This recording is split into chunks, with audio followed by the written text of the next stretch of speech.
And this is a really hard video. Um, when I left the husband and we became homeless, my ex started putting his hands on me at one of my friend's houses we lived in with my kids and her kids. And I thought my kids didn't know. No, boo. I don't make a lot of noise when I get hit. I'll scream at you, but I don't make a lot of noise when I get hit. Anyways, we had gotten kicked out of her house for going and helping his family one night and not coming back. She legit kicked us out and kept all of my stuff. All of it. Even tried keeping my medicine. I got my medicine, that was it. She tried keeping my kids. That wasn't happening. Anyways, we moved in with his family, and his family can do no wrong whatsoever. So when they belittled me, talked shit about me, and talked about how I was cheating on him with my boss, he believed them over me. Let me explain to you. My boss wanted me to go into management, and she was going to work slandering my name to anyone who would listen. We worked the same job. And my boss is ex-military. So there are certain things you cannot do in a job like that. And he owns this restaurant. So she had sent her husband to get her check. Well, he was sitting there still when I got off shift. So, yeah, he had a long talk with her husband and told him that if she can't stop it and stop being childish, that she can't work for him no more. Well, prior to this slanderment of my name, she was telling my ex how I was cheating on him with my boss, because when she and her old man broke up for a little bit and she went and lived somewhere else, she was fucking with the boss. Okay? And when I started, he stopped touching her. Yes, he was very sexually attracted to me. Yes. And he let it be known. He didn't lie to me, but I don't cheat. So I let him know, no, not happening. Sorry, but no. He's like, well, at least I can level you up in this company. Would you want that? And I was like, I'll take that. But it was him seeing potential in me that he didn't see in her. Like, she didn't have no potential. I wanted to learn stuff. She didn't. Okay, I've always been that way. I like learning. I'm weird, I know. But anyways, she had gotten mad because he quit fucking with her, because he found out she was back with her husband and he had the hots for me. Okay, cool. You see it, but don't be lying on me. And then when she slandered my name, she was talking about how she's gonna call cops, get me kicked out of her house, and put me in jail and keep my kids out and stuff while I'm gone. So they go to the system. Yeah, she really slandered the hell out of me.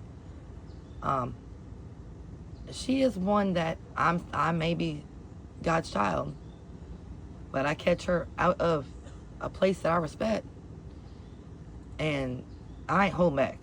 That's how I put that. Like, the woman in the cage, she coming out. On a leash, whatever the hell you want to call it. She coming out. She is one I owe it to so bad. So he was beating the hell out of me in that house because of her and his brother. Well, when we moved to the building and my kids had left, it had gotten worse. A lot worse. And I continued to stay like a dumbass. The reason I continued to stay is because I thought I could change it. Like, I could stop him from beating my ass. I could love him enough where he would stop whooping my ass. Yeah, I know. Okay, I was dumb. But like I said, I was taught pain is love. So I figured he must really love me if he's whooping my ass. So when we went to help his brother move to go back into the military, he whooped my ass there. But when we moved on our own to one of my friends, away from everybody, he'd spontaneously rage. It wasn't as bad. Well, when we got an apartment it wasn't as bad at all. Like, he screamed, but he was not putting his hands on me. Well, they came to visit. And her being the fucking trash she is, she decided to disrespect me in my house. Now, if I'm in your house, I have to respect you. And if you disrespect me, I have to just stand on it. Like, I just have to overlook it. That's how I was raised. But you come to my house, and that's a different story. And thank God my friend was gone, because it would not have ended the way it did. Well, she was being an asshole all day to me. For no reason. I did nothing to her. Well, we got home, and she decided to do whatever hell she wanted in my house. No, that's not what we do. This is my house. I pay the bills here. Shit, I paid the bills to him. So it's my house. Okay? So I got mad. I told him, I said, you need to tell her stop. He's like, I'm not going to tell her stop. She ain't doing nothing wrong. I said, she disrespected me in my fucking house. You need to tell her stop. And we got into a full-blown argument. I took a shower, came out, was getting dressed. She was in there talking shit about me. He was in the room with me. He's like, calm down before you go out there. Calm down before you go out there. Oh, hell no. Hell no. You in my motherfucking house now. So I went to go for the door. And no lie, I got punched in the face 3 times. He tried to knock me out. It didn't work. He got punched in the face 3 times too. Because I had brothers who liked to fight me. And they end up hearing it and packing their shit and leaving. While we were fighting. Which is the smartest thing they could have done, because I was going to get her. Well, he ended up knowing they were at the house, and he ran out the room to go get in his car before I called law, is what he said. I'm not one to call law. Now, maybe when since I'm older, I might. I don't know, I still haven't recently. I'd rather just handle it one-on-one. I'm that person. I have no filter on that. Like, if you want to fight me because I'm stopping you from doing something stupid, go ahead and fight me. So I'm that person. Or you fighting somebody else and I think it's inappropriate, come fight me. I don't care, you man, girl, I don't give a fuck. Okay? So, I don't call law. He ends up leaving. And he's like, his brother's like, follow me up there. Back to their family house in a different state. And the car he had bought was his dream car, but he never got that thing running right. Never. Well, he ends up calling me and talking to me, finding out I didn't call law, and coming back. That was one of the last times he ever put his hands on me. Ever. The only time he put his hands on me is he got past drunk on New Year's Eve, and my best friend stopped him from hurting me because she heard him in her shower on the other side of 2 walls screaming at me, telling me how I cheated on him when I was right in front of him the whole time. Like, what the hell?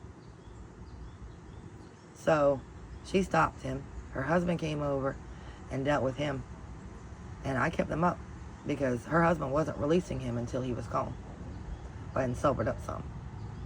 Like, I respect that. I may not like that man very much, but he did at least save my life one night, because I probably wouldn't be here. Because the way he raged at me, he didn't care at that point. Plus, he had alcohol? Oh, yeah. No.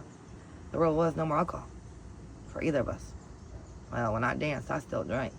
But I'm a happy drunk. I'm not an angry drunk. And when I got home, he wasn't awake. So, yeah, I kind of bent that rule a little bit. But he made me dance while I was with him. So, I mean, you make me dance, I'm going to drink. I don't care. So, after that, it was a few months, and I ended up leaving him. My friends met me at a state line, picked me up, sent me to a wholly different state, put me in her house. It was like a little closet. I didn't even care. Claustrophobic as hell. I didn't even care. And then I started missing him. Really, really bad. And I kept contact with him, even though she told me not to. And I was paying his phone bill still, because I was paying mine. And I got a job, I got a car, and I got an apartment. And it was my first car off a real dealership car lot, ever. And I got it, without nobody else's signature, by myself. Well, I ended up getting an apartment, begged him to come live up there with me. Begged him. Like, it's a better place up here. And it's better opportunities. I got a great job. I love my job. You know, come live up here type shit. And then my neighbor started threatening me. He threw a rock through my window and he tried to break my door down right after I moved in. So I was the problem. And let me tell you, I've never met so many racist people in my life until that state and that town. And they racist against whites. But we the problem. Anyways, because we got white privilege. Yeah, right. Some of us grew up poor and still are poor. But I knew I was going to have hernia surgery. I got fucked up from working. I was lifting 50 to 70 pounds over my head and throwing it in Gaylords, which is really big boxes. I mean, I got strong as hell. I was cut from just working. I loved it. And then they sent me back to picking for a little bit, and I hated it. Hated it. Because I liked doing, at first I hated what I was doing at Doc. And then I started loving it, so I didn't want to pick no more. But anyways, I had gotten hurt in a hernia that I already had replaced once. The day after my son was born, I got a tubal and a hernia replacement. Well, I went to the doctor, specialist, and all he could do was put mesh in. And told me to watch my weight. Ever since then, I've watched my weight as far as how much I lift. But it discourages me so bad because I've always been that go-getter. The one who can do it. The one who didn't care. Let's go. Like the day after my surgery, I loaded down the U-Haul with 2 loads, unloaded it, took the U-Haul back, loaded my car down, and drove 8 hours to his ass. Unloaded my car and went to bed. Yeah, go get her.